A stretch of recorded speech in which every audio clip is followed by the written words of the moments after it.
Imagine a world where we redefined reality and rearranged society in order to accommodate and affirm the delusions of a small group of people suffering from a mental illness. And this new reality made it so biological sex was disconnected from gender, and gender was now based on roles, presentations, and stereotypes, traditionally and socially associated with femininity and masculinity. Now imagine in this world a boy is being taught this redefined version of gender, and he acknowledges that he likes the color pink and things traditionally associated with girls, which makes him believe that he might be a girl, because in this world it's possible, or at least the adults are telling him that it's possible to change his gender. Then the adults in his life affirm this, sending him down a path of medicalization, where he is given puberty blockers, cross-sex hormones, and ends up having gender reassignment surgery at 17. He ends up entering adulthood sterile,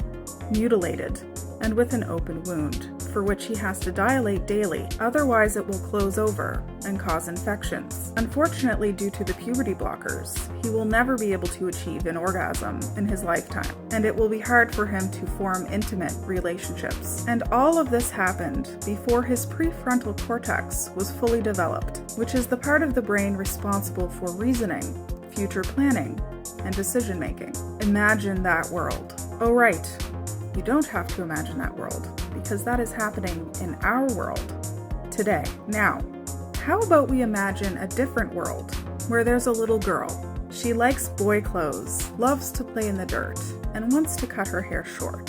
But instead of the adults in her life telling her that she might be a boy, and that that's even a possibility, they tell her that she's fine, just the way that she is. Then she proceeds to go through a tomboy phase and has a very happy and healthy childhood. The adults in her life didn't lie to her. They taught her self-love and self-acceptance. They protected her, as adults are supposed to, as her brain developed and matured. Perhaps we should consider breaking down stereotypes instead of reinforcing them to such extremes. And perhaps we should get back to the truth and back to reality, for the children's sake.